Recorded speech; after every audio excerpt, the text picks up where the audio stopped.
20절 본문 말씀 보겠습니다. 우리 조상들은 이 산에서 예배했는데 당신들의 말은 예배할 곳이 예루살렘에 있다더이다. 예배할 곳이라는 말이 어떤 뜻이냐면 사람이 반드시 예배를 드려야 할 장소라는 것입니다. 직역하면 그렇습니다. 사마리아인들은 거리심산에서 예배를 드리게 되었는데 이 역사적 유래를 아시죠, 여러분? 이 스룹바벨이 바벨론에서 돌아와서 성전을 재건할 때 사마리아 사람들도 그 성전 재건에 참여하겠다라고 했습니다. 왜냐하면 자기들도 하나님을 믿으니까. 사마리아 사람들은 모세오경을 믿었거든요. 받아들였거든요. 그래서 그 모세오경을 통해서 하나님을 알고 있었기 때문에 자기들도 예루살렘 성전을 건축하겠다, 도와주겠다라고 했는데 거절했죠. 사실 이 바벨론에서 이간 다시 돌아온 그 당시 유대인들이 가장 철저하게 그 개혁을 했던 것이 뭐냐면 혈통의 순수성을 유지하는 것이었습니다. 이 혈통의 순수성을 유지한다는 게 무슨 의미가 있느냐면 이게 혈통이 섞이게 되면 다른 민족이 들어와서 같이 혼인생활을 하고 가정을 꾸리는 것은 좋은데 문제는 그들이 올 때 이방신을 데려오는 거예요. 그렇기 때문에 그 혈통의 순수성을 유지한다는 것 자체가 여호와 신앙을 확립한다라는 의미와 같은 겁니다. 그런데 사마리아 사람들은 이미 혈통의 순수성이 훼손되었고 동시에 하나님만을 섬기는 것이 아니라 또 다른 민족의 이방 우상들도 같이 섬기고 있었기 때문에 이 바빌론으로 돌아온 사람들은 그것을 거부할 수밖에 없었던 것입니다. 그렇게 되니까 유대인들은 바빌론 돌아온 유대인들은 예루살렘의 성전을 건축하게 되고 사마리아 사람들은 거리심산에 또 자기들의 성전을 건축했다라는 것입니다. 여러분 그거 아시죠? 거리심산과 에발산의 유래를 아시죠? 거리심산에는 축복을 선언했고 에발산에서는 저주를 선언했잖아요. 그런 전통이 있기 때문에 그 거리심산을 축복의 산으로 여겨서 거기에 사마리아 사람들이 성전을 건축했습니다. 그것이 언제냐면은 기원전 322년입니다. 그리고 약 200년 동안 이 거리심산에서 사마리아 사람들이 제사를 드렸습니다. 그런데 기원전 129년에 하스모니안에 이 힐카누스라는 왕이 있었는데 이 왕이 그 거리심산 성전을 파괴해버리게 됩니다. 그러다 보니까 성전은 사라져버렸죠. 그럼에도 불구하고 여전히 이 사마리아 사람들은 그 거리심산에서 예배를 제사를 드렸다라는 것입니다. 이제 문제는 이거지요. 어떻게 그 사람들이 사마리아 사람들이 계속 하나님을 섬기느냐 하는 것이 있는데 그게 참 뒤에 보면 나옵니다. 뒤에 좀 확인하도록 하고 오늘 이 부분에 있어서는 하스모니안 왕조에 대해서 조금 얘기를 하고 들어가는 것이 넘어가는 것이 좋을 것 같아요. 이 이스라엘 문화원이라는 그런 사이트가 있는데 거기 명절 및 절기에 하누카 항목을 보니까 이 부분이 굉장히 잘 설명이 되어 있어요. 거기 보게 되면 제일 첫 번째 나오는 것이 안티오커스 에피파네스라는 시리아 황제가 시리아 왕이 헬라화 정책을 쓰게 되는데 그 내용이 뭐냐면 먼저 성전에 있는 금과 은 같은 걸 다 이 사람이 약탈을 했어요. 그 다음에 유대인의 모든 제사 행위를 금지시켜버리고 안식일과 할례도 금하게 되고 또 이 법을 어기는 사람들은 사형에 처한다는 그러한 칙령을 내렸습니다. 그리고 게다가 이 얘기는 제가 한번 드린 적이 있는 것 같은데 예루살렘 성전을 헬라 성전으로 만들고 제단에는 유대인들이 가장 싫어하는 돼지를 죽여서 바쳤습니다. 게다가 이것만 해도 유대인들에게 참을 수 없는 신성 모독이었는데 거기에 더해서 이 지성소에 제우스 신의 동상을 세우게 하고 모든 유대인들이 그 제우스 신에게 절하도록 했다라는 것입니다. 우리로 치면 신사참배 하듯이 했다라는 것입니다. 그렇게 되게 되니까 유대인들이 더 이상 예루살렘 성전에서 예배를 드릴 수 없게 된 거죠. 그렇게 이 예루살렘 성전을 거의 완전히 부정적으로 만들어 버림으로써 유대 종교를 없애려고 한 것입니다. 그런데 이런 헬라화 정책에 반발해서 일어난 혁명이 있습니다. 그것을 마카비 혁명이라고 그럽니다. 예루살렘에서 약 25km 떨어진 조그만 동네에 이 군인들이 와가지고 제우스 신에게 절하라 하고 사람들을 모아서 얘기한 거예요. 그렇게 되니까 그 조그만 동네 제사장이었던 이 마따디아라는 사람이 이렇게 군인들에게 말했어요. 왕의 영토에 사는 모든 이방인이 왕명에 굴복하여 각각 조상의 종교를 버리고 그를 따른다 작정하였다 할지라도 나와 내 아들들과 형제들은 우리 조상들이 맺은 계약을 끝까지 지킬 결심이요, 이렇게 말했다라는 거예요. 그런데 여러 사람, 그 동네 사람 다 모였으니까 그 중에 유대인 한 사람이 제우스 신상에 가서 절을 한 거예요. 그러니까 마따디아가 칼을 뽑아서 그 사람을 죽이고 동시에 이 군인들을 다 죽여버린 거예요. 그 아들들과 연합해서. 그리고는 산에 들어가서 게릴라 전쟁을 시작한 거예요. 이 집에 5 아들이 있었는데 그 중에 가장 용맹하고 지혜로운 사람이 유다 마카비라는 사람입니다. 이 사람을 중심으로 해서 독립운동이 일어난 거예요. 그리고 3년 만에 예루살렘 성전을 회복합니다. 다시 정결하는 작업을 하고 그리고 거기서 다시 하나님께 거룩한 제물을 드리게 되는데, 제사를 드리게 되는데, 그것이 그 날이 언제냐면은 딱 3년 만이라고 얘기하는데 12월 25일이에요. 12월 25일. 그 이스라엘 사람들 이 절기를 하누카라고 해서 지금도 지키고 있습니다. 8일 동안 지키고 있는데, 그 이스라엘 성지를 가보게 되면은 그 촛대 9개가 꽂혀 있는 촛대 보신 적 있으시죠?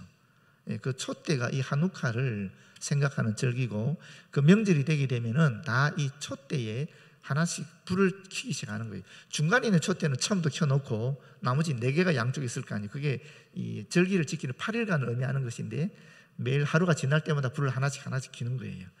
그게 하누카 명절을 보내는 그 사람들의 그 관습인데, 문제가 아니라 우리가 보통 크리스마스 날짜를 정할 때에 이런 얘기가 있거든요. 크리스마스가 왜 10일 25일이 됐을까? 왜 됐었는지 아시죠? 알아요? 예수님이 진짜 언제 태어났는지 우리는 알 수가 없거든요. 알 수가 없어요. 그런데 이건 종교회의를 통해서 결정이 됐거든요. 이 날짜로 하는 것이 좋겠다라고 결정이 됐는데, 거기에 몇 가지 학설이 있습니다. 왜 12월 25일로 크리스마스를 결정을 했는지 몇 가지 학설이 있는데, 태양신 숭배의 날짜가 12월 25일이었다. 로마 관습에 있어서. 왜 그러냐면 이 태양신이라는 개념 자체가 빛이잖아요. 예수님은 빛으로 오신 분이기 때문에 그것을 차용했다 하는 말이 있어요. 또 하나는 동지라는 거 있잖아요. 동지가 12월 22일이죠. 그때가 언제입니까? 그때가 가장 어둠의 세력이 강한 때잖아요. 그런데 이 동지라는 날짜가 어떤 경우는 몇 년에 한 번씩 12월 23일이 될 수도 있고, 또 어떤 경우는 12월 24일이 될 수도 있다는 거예요. 달력의 차이 때문에. 그렇기 때문에 정확하게 12월 25일부터는 이게 어둠이 가장 강한 때가 아니라는 거예요. 그럼 어둠이 가장 강한 때가 사라지게 되면 그 다음에는 가장 강한 때 다음에 뭐가 힘을 얻는 거예요? 어둠이 가장 강한 때가 지나면 그 다음부터는 빛이 힘을 얻기 시작하는 때예요. 그렇잖아요. 그래서 12월 25일을 예수님의 탄생일로 지정했다 하는 얘기가 있어요. 그런데 세 번째 해석이 있어요. 이 세 번째 해석이 바로 이 하누카라는 절기에 따른 탄생이라는 겁니다. 탄생을 정했다라는 거예요. 그거는 이렇게 읽어보면 좋겠네요. 제가 유대 기독교학자로 유명했던 알프레드 에델샤임은 하누카 명절의 날짜 12월 25일이 초대교회에 의하여 크리스마스 날짜로 수정되었다라고 주장합니다.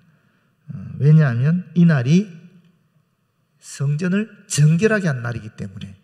이 성전은 예수께서 하신 말씀처럼 당신의 몸이라 그랬잖아요. 그러니까 하나님이 이 땅에 오신 당신의 몸이 정결된 날짜, 그것이 바로 성육신한 날짜가 아니겠느냐, 이렇게 했다라는. 그래서 크리스마스야말로 진정한 성전을 봉헌한 날이기 때문에 그런 의미에서 크리스마스는 진정한 성전, 예수님의 몸이 봉헌된 날이다, 이런 의미로 초대교회에서 12월 25일을 정했다라고 생각합니다. 그런데 마카비 혁명이 3년 만에 완성이 되고 난 다음에 만들어진 왕국이 있는데 그 왕국이 하스모니안 왕국입니다. 이 왕국이 하스모니아는 말이 마카비 가문의 조상 이름이 하스모니안이거든요. 그래서 하스모니안 왕조라고 하는데 기원전 142년부터 기원전 63년까지 79년 동안 이 팔레스타인 지역에 세워진 유대인의 독립 왕조였습니다. 이게 마지막이에요.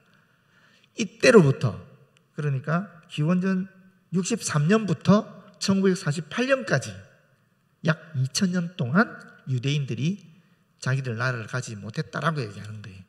우리가 역사적으로 2000년 동안 유대인들이 독립왕국을 유지하지 못했다는 그 시작점이 어디냐면 이 하스모니안 왕조입니다. 이 왕조의 멸망과 함께 이스라엘 건국되기 전까지 2000년 동안 이 백성들이 나라 없는 백성으로 살았다라는 이야기를 하는 것입니다. 그런데 이 하스모니안 왕조가 굉장히 큰 일을 하게 되는데 그게 뭐냐면 그 옆에 모압이라든지 암몬이든 에돔이라는 나라가 있었잖아요. 이 나라들도 1000년 넘게 그 나라를 유지했던 엄청난 세력이었거든요. 그런데 이 하스모니안 왕조가 그 사람들을 다 복속하고 다 유대교로 개종시켜버립니다. 그리고 그 사람들의 정체성이 사라지도록 만들어버려요. 그 지금 오늘날 이 모압, 암몬, 에돔이라는 이런 나라가 사라지고 없는 거죠. 그게 하스모니아 왕조가 했던 그런 사역 중에 사역이라고 하기 못하지만 하여튼 그런 일 중에 하나입니다. 자, 이만큼 하시고 21절을 보겠습니다. 21절 보시게 되면은 이제 예수께서 이르시되 여자여 내 말을 믿으라. 이 여자여 하는 말은 항상 우리 한국 사람에게는 좀 불쾌함이 있어요. 그렇죠? 너무 여자여. 그런데 아시다시피 우리가 요한복음 2장 4절에도 봤잖아요. 어머니 마리아를 부를 때도 가나 혼인잔치 때 여자여 나와 무슨 상관이 있나니까 그랬잖아요. 그러니까 이 말은 우리가 생각하는 그런 여자 개념과 다르다. 다시 말하면 애정어린 칭호이다 하는 겁니다. 어머니를 부를 때 썼던 그런 애정어린 칭호가 여자다 하는 말을 기억하시고 보시면 좋겠습니다. 그러면서 뭐라 그럽니까?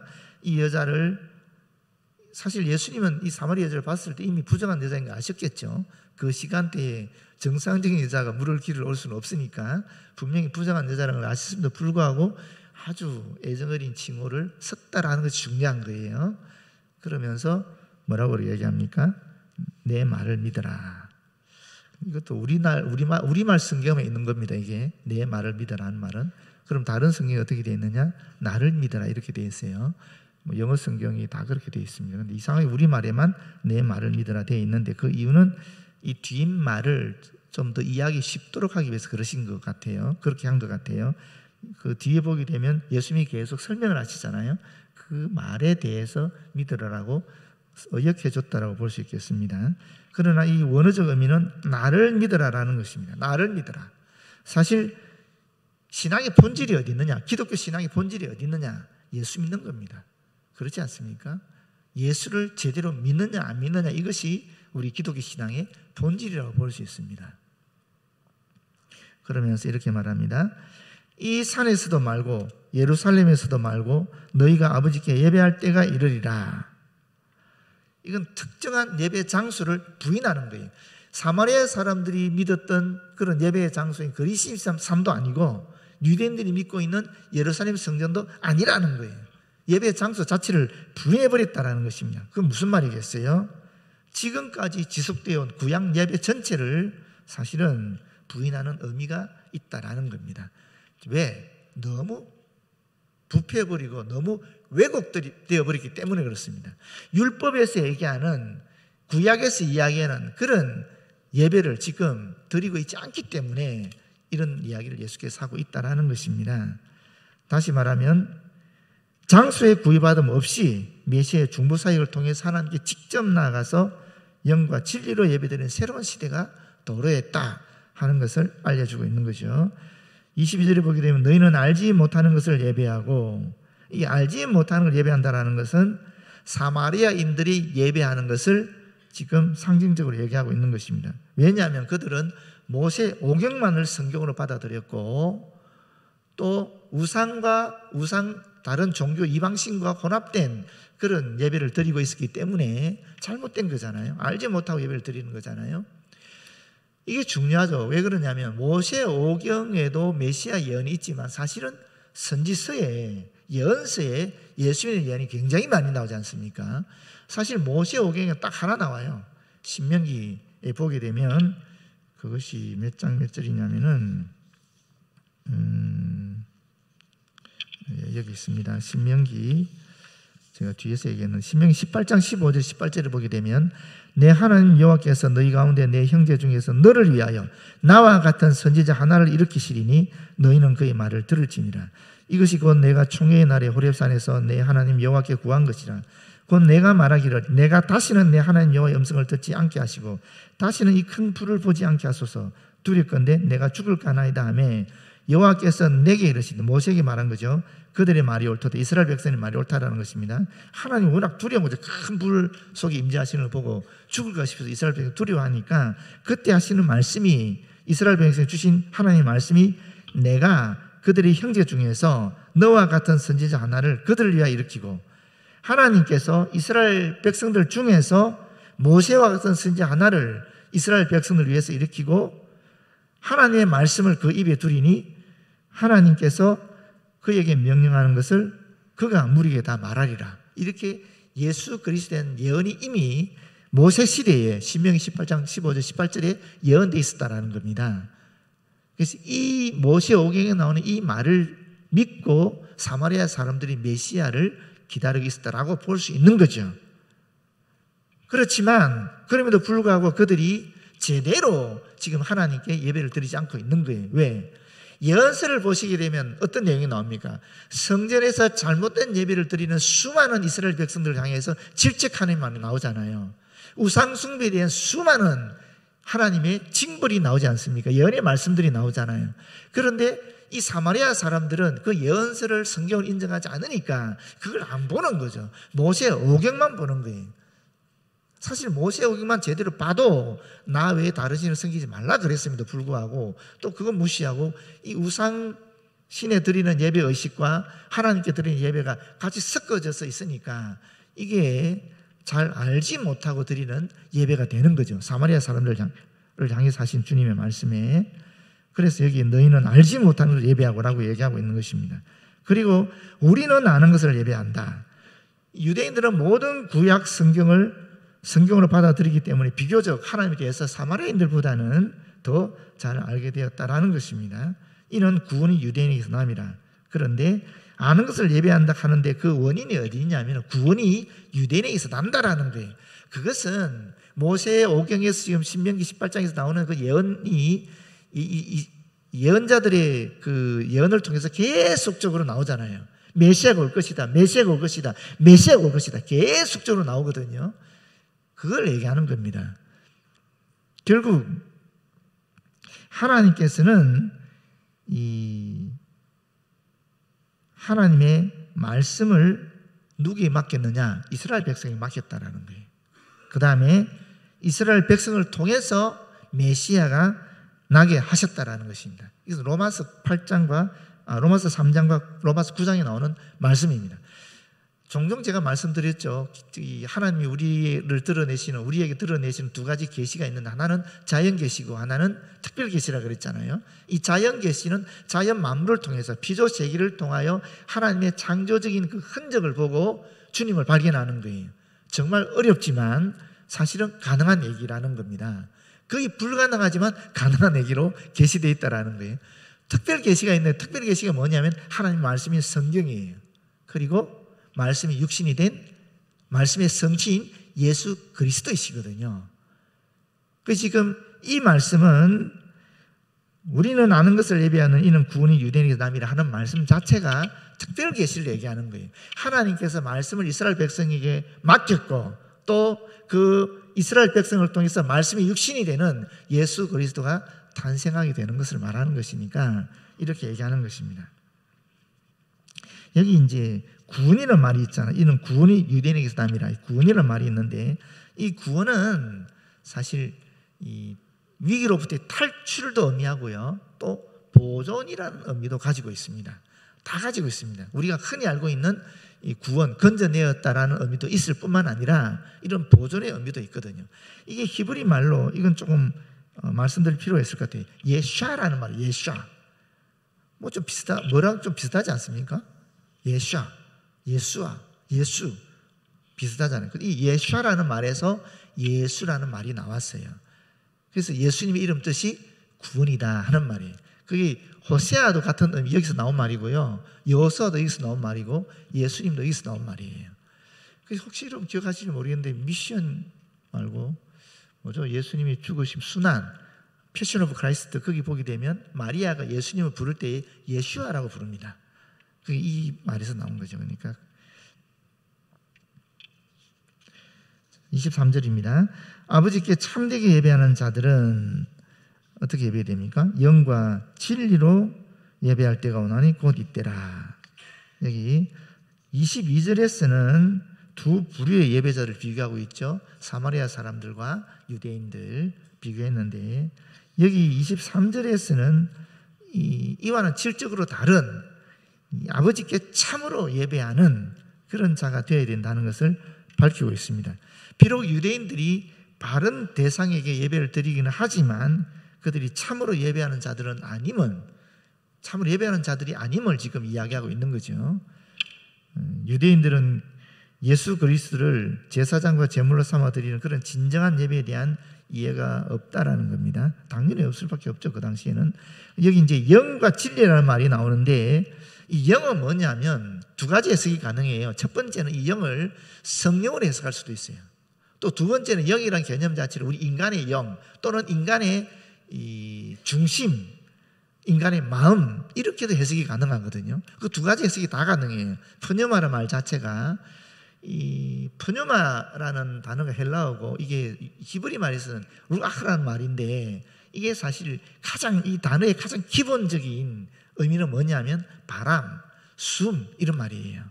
그래서 제가 예전에도 말씀드렸죠. 우리 한글 개역 성경이 제일 처음 성령님을 번역할 때 어떻게 번역했다고 그랬어요? 숨님으로 번역해요. 숨님 그렇게 번역했거든요. 그런데 이 바람이나 숨은 어떤 특징을 가지고 있습니까? 눈에 보이지 않는 거죠. 눈에 보이지 않는 존재라는 뜻입니다. 이것이 우리 눈에 영이 안 보이잖아요. 우리 마음도 눈에 안 보이는 것이고 성령도 눈에 안 보이는 것이죠. 그런데 이걸 성령으로 해석하게 되면 어떻게 되느냐 하면 성령께서 원하시고 감동하시는 바에 따라서 예배를 드려야 된다 하는 의미가 있고 이것을 우리 인간의 영이라든지 또는 우리 인간의 마음이라든지 인간의 중심으로 해석하게 되면 우리가 정말 우리의 중심을 다해서 하나님께 예배드려야 된다 하는 이런 의미가 있어요. 그런데 이걸 굳이 나눌 필요 없이 둘 다로 봐도 크게 문제가 없을 것 같아요. 우리 인간 편에서는 그렇지 않습니까? 우리의 마음을 다해서 정성껏 예배를 드리는 것인데 이것이 바로 성령께서 원하시는 예배가 되는 거죠. 그렇게 보셔도 크게 문제가 없는 것 같아요. 그 다음에 진리라는 말은 뭐겠어요? 진리라는 것은 하나님께서 제시한 방법이거든요. 하나님께서 제시한 방법이라는 것은 어떤 의미겠습니까? 제대로 예배를 드려야 되는 것인데 우상 예배는 안 되는 거죠. 그렇지 않습니까? 초점을 하나님께 정확하게 맞추고 드리는 그런 예배, 질서 있는 예배, 하나님께서 요구하신 바른 방법으로 드리는 예배를 이야기하는 것입니다. 여러분 레위기서 같은 걸 보시게 되면 하나님께서 제사 지낼 때 굉장히 복잡한 절차를 거치는데 그 절차들이 질서 있게 되어 나가는 걸 보지 않습니까? 하나님께서 원하시는 예배라는 것은 이와 같이 질서 있게 드리는 예배라는 의미를 가지고 있기도 합니다. 여러분 질서 있게 드리는 예배라고 해서 꼭 우리가 3부 예배 드리듯이 형식이 쫙쫙 맞춰서 하는 것만이 질서 있는 예배는 아니죠. 우리가 2부나 4부 예배 드리듯이 그것도 질서 있는 예배가 될 수 있죠. 질서 없는 예배라는 것은 말씀을 전할 때 갑자기 누가 튀어나와서 엉뚱한 소리 한다든지 또 찬송을 부르는데 갑자기 또 누가 막 엉뚱한 소리 한다든지 이런 것들이 질서 없는 예배죠. 그렇지 않겠습니까? 우리가 같이 찬송을 드릴 때는 같이 찬송을 드리고 통성기도를 할 때 같이 통성기도하고 또 말씀을 들으려면 같이 말씀을 듣고 이런 것들이 질서 있는 것이죠. 그런 것이 바로 진리라는 건 하나님께서 제시하신 참된 방법이라는 거죠. 그렇게 예배를 드려야 된다는 것을 얘기하고 있는 것입니다. 혼잡한 예배, 혼동스러운 혼란스러운 예배는 하나님께서 받으시지 않는다는 겁니다. 대부흥 운동이 있을 때 1907년에 대부흥이 있을 때 그때 얼마나 혼란했겠어요. 막 안 그렇습니까? 막 여기저기 그 당시 방언은 없습니다.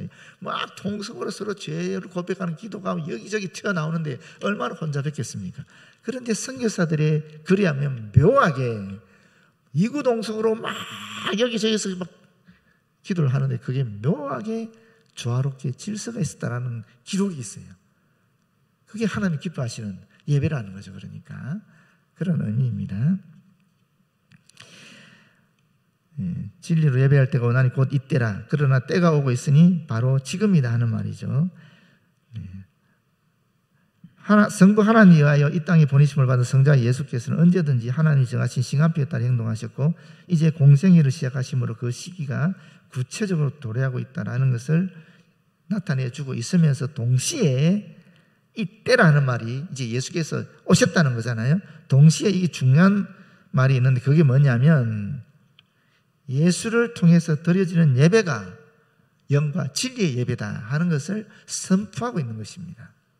그전에 사마리아인들도 유대인들도 제대로 된 예배를 드리지 못하고 있었다. 이제 예수를 통해서 비로소 영과 진리로 드리는 예배가 이루어진다 하는 것이고 아버지께서는 자기가 이렇게 예배하는 자를 찾으신다. 이 찾는다는 말은 집요하게 찾는다라는 것. 집요하게 잃어버린 어떤 것이나 또는 자기와 관계를 맺기 원하는 존재를 성심껏 찾는 것을 말하는 것이고요. 심지어 찾아내기 위해서 수색하거나 조사하는 것을 나타내는 그런 의미를 가지고 있습니다. 우리가 예배 드릴 때 뭐 여기도 앉아 계시면 지금 예배 드리고 있는 상황이지 않습니까? 외형적으로는 똑같이 다 예배를 드리고 있지만 사실은 내면으로 들어가 보면은 다양할 수 있지 않겠습니까? 그렇지 않습니까? 설교자도 마찬가지예요. 설교자가 설교한다고 해서 반드시 하나님께 영과 진리를 예배드린다? 그거 아닐 수 있습니다. 얼마든지 아닐 수 있어요. 설교자가 하나님 말씀을 진심으로 전달하느냐 아니면 하나님 말씀을 빗대서 자기 이야기하느냐 그게 따라서 이게 하나님께 영과 진리를 예배드릴 수도 있고 영과 진리를 예배드리지 않을 수도 있는 겁니다. 설교자조차도 그런데 하물며 앉아서 말씀을 듣고 여러분이 오죽하겠습니까? 안 그렇습니까? 하나님 말씀에 집중해서 들으면서도 몸은 여기 있지만 내 영은 저 멀리 돌아다닐 수도 있는 거죠. 그렇지 않습니까? 이제 그런 말씀인 겁니다. 하나님께서는 24절에 보게 되면 영이시니 예배하는 자가 영과 진리로 예배할지니라 이렇게 말씀하고 있습니다. 하나님 영이시기 때문에 형식주의와 겉으로 보이는 거칠애를 용납하지 않으신다라는 것입니다. 하나님께서는 투명한 영으로 진실한 마음으로 우리가 나아갈 때 우리의 예배를 받으시고 기뻐하신다라는 것입니다. 사실 하나님의 영이시다 하는 말이 하나님의 존재를 정의 내리는 가장 어떻게 생각하면 가장 뭐라고 얘기될까요? 간단하고 또 집약된 그런 가장 기본적인 정의다라고 볼 수 있겠죠. 우리는 또 하나님 영이시다라는 말로만 하나님을 다 정의 내리긴 곤란하잖아요. 아시다시피 하나님 사랑이시다, 하나님 또 의로우신 분이시다, 뭐 다양한 그런 또 이 하나님을 설명하는 것들이 있잖아요. 하나님은 천지를 창조하신 분이고 지금도 통치하시는 분이고 뭐 엄청나게 많은 다양한 하나님에 대한 정의가 있지 않습니까? 그럼에도 불구하고 이 하나님이 영이시다 하는 말이 가장 기본적이고 가장 단순하게 하나님을 정의 내리는 것이다라는 겁니다. 영이신 하나님이시기 때문에 우리가 예배를 드릴 때 영으로 예배를 드릴 때 하나님이 그것을 기쁘게 받으신다라는 것입니다. 영이신 하나님 때문에 우리가 하나님 앞에 숨길 수 있는 것이 없다라는 것입니다. 영으로 직접 우리의 영을 감찰하시기 때문에 그렇다라는 것입니다. 여자가 이르되 메시아 곧 그리스도라 하는 이가 오실 줄을 내가 아노니 그가 오시면 모든 것을 우리에게 알려주시리이다. 모든 것을 우리에게 알려주시리이다. 선포하실 것이다. 설명하실 것이다 라는 뜻입니다. 예수께서 이 땅에 오셨고 이분을 메시아로 받아들이는 사람은 이제 하나님을 섬기는 것과 관련된 모든 의문이 사라지고 하나님께 나아가는 길이 분명해진다는 것입니다. 예배의 바른 개념도 정립되게 된다는 것입니다. 그렇지 않습니까, 여러분? 하여튼 지난 주일 오후에 한경진 목사님 그 추도 예배가 있었어요. 그 예배가 있어서 저를 오락해서 가서 말씀을 전하고 왔는데 그때도 이런 말씀을 드렸어요. 그 한경진 목사님에게 그 당시 우리 한국 교회를 이끌어가던 중진, 상당히 교회 엘리트급들 목사님들 초교파적으로 모여서 말씀하셨거든요. 물어보셨어요. 그 한경진 목사님께 우리에게 좀 좋은 귀감이 되는 말씀을 주셨으면 좋겠습니다. 우리가 어떻게 해야 제대로 이 한국교회를 섬길 수 있겠습니까? 목사님, 이렇게 목사들이 물어본 거예요. 그것도 상당한 지도급이 있는 초교파적인 분들이 물어본 거예요. 그때 한경진 목사님이 곰곰이 생각하시다가 딱 한마디 했다 그러잖아요. 다 아시잖아요. 목사님들 예수 잘 믿으세요. 그랬다는 거거든요. 상상이 됩니까, 여러분? 목사님들이고 한국교회를 이끌어간 지도자들이었고요. 평생 목회하신 분들한테 그 원로인 한경진 목사님이 주신 가르침이 예수 잘 믿으라는 거예요. 여러분 좀 곰곰이 한번 생각해 보십시오. 진짜 예수 잘 믿으면 모든 문제가 해결돼요. 제가요, 한경진 목사 기념사 앞에서 8년 동안, 만 8년 동안 한경진 목사를 연구했어요. 그래서 제가 담임 목회할 때 얼마나 자신이 차 있었겠어요. 안 그렇습니까? 제가 연동교회에 있었고 영락교회에 있었고 전통적인 한국의 가장 대표적인 장로교회에서 훈련받은 사람이에요. 학적으로도 죄송하지만 어쨌거나 신학을 계속 공부해서 박사까지 받았잖아요. 그럼 학문적으로 준비가 되어 있고 목회적으로도 사실 뭐 영락교회에서 연동교회에서 부목사 생활도 했고 또 한경진 목사를 연구했으니까 제가 얼마나 자신이 가득 차 있었겠어요. 상상할 수 있죠, 여러분. 근데 제가 여기 와서 얼마나 깨졌습니까? 근데 그때 그러니까 지금 한경진 목사를 훨씬 더 잘 이해할 수 있어요. 그리고 한경진 목사님이 얼마만큼 위대한 인물이 지금 더 잘 알아요. 그전에는 책상에서 이론적으로 머리로 알았지만 이제는 제가 체험했잖아요. 이 목회라는 환경이 얼마나 사실은 자기 뜻대로 안 되고 얼마나 어려운지를 제가 알았잖아요. 그러니까 한경진 목사님 더 위대해 보이는 거예요. 근데 결론적으로 말씀드리면 그거예요. 그럼에도 불구하고 목회를 하면 할수록 한경진 목사님 말씀이 옳다 여기는 가장 큰 게 뭐냐면 바로 목사님들 예수 잘 믿으셔야 하는 말이에요. 지금 정말 우리 예수를 잘 믿으면은 걱정할 게 없거든요. 염려할 게 없어요. 뭐 성도들이 반대하고 뭐 제가 이렇게 정책을 제시해도 안 받아들이고 아무 문제 없어요. 그렇지 않습니까? 그거 내가 하는 게 아니고 하나님이 하시는 건데 예수 잘 믿으면 무슨 상관이 있어요? 아무 문제가 없는 거죠. 하나님이 하실 거니까. 근데 이게 하나님이 하시는 것이라는 의식이 있음에도 불구하고 제가 지금까지 배워왔고 또 훈련되어 오고 준비된 것이 있잖아요. 또 제가 머릿속에 갖고 있는 목회에 대한 그런 이상적인 교회의 모습도 있을 것이고 또 성도들의 모습도 있을 것이고 그러지 않겠습니까? 그래서 저는 제가 지금까지 배워오고 지금까지 준비되어 오고 또 지금까지 만들어진 그런 이상적인 교회 또 이상적인 성도, 이상적인 목회를 하기 위해서 사실은 애를 썼는데 그것이 내 욕심일 수 있다라는 거예요. 내 이상을 실현하기 위한 그런 것일 수도 있다 하는 것을 확인하게 된 거죠. 그러면서 사실은 그 DT에서 가가지고 그런 모든 것들을 다 주님 앞에 내려놓을 수 있었고 저로서는 굉장히 마음의 평화가 있었어요. 지금 걱정이 하나도 안 돼요. 우리 교회 부흥이나 주제도 하나님 주셨고 부흥이나 주제 달려가고 있는데 어떻게 될지 몰라요. 그러나 하나님 하시겠죠. 우리 교회가 지금 이렇게 건물이 낙후되어 있고 고쳐야 되는데 새로 해야 되는데 상관없어요. 하나님 하시겠죠. 때가 되면 제가 다윗이 될지 솔몬이 될지는 모르겠지만 하나님 하시겠죠. 그렇지 않습니까? 그런 짐들이 다 이제 없어지고 뭐 예전에는 좀 제 정책에 제가 제시하는 데서 막 반대하는 분도 있고 막 설교에 은혜가 없다는 분도 계시거든요. 뭐 얼마나 많겠습니까? 은혜 받아 못했지만 은혜가 없다는 분도 있지 않겠습니까? 그때는 그런 말 들으면 마음이 굉장히 아팠거든요. 왜 그러지? 그런 생각도 들고 왜 그 말씀을 이해를 못하지? 아무 상관이 없어요. 지금은 저는 제가 해야 할 일을 할 뿐이고 그 다음에 하나님이 역사하실 거고 또 그분이 받아들이고 안 받아들이고는 받아들이면 감사하고 안 받아들이면 불쌍하고 그렇게 되어버리니까 뭐 어떡하겠어요. 이제는 뭐 할 수 없는 거 아니겠어요. 내가 할 수 있는 건 내가 할 수 있지만 내가 할 수 없는 건 할 수 없잖아요. 내가 할 수 없는 건 어떻게 되겠습니까? 주님께 맡기는 거죠. 그렇습니다. 근데 결론은 그거죠. 목사님들 예수 잘 믿으세요. 이게 그전에는 남의 얘기였어요. 그전에는 그 당시 한경길 목사님이 우리 한국교회 중진 목사님들이 했던 말씀이 그게 은혜롭게 다가왔을 뿐이죠. 이제는 그게 내 말씀이 된 거예요. 한경길 목사님이 아니죠. 하나님께서 한경길을 통해서 저에게 하는 말씀이 되는 거예요. 그래서 이제는 모든 포커스가, 모든 초점이 내가 지금 예수를 잘 믿고 있는가 없는가, 거기 달려 있는 거예요. 내가 예수를 잘 믿고 있는가.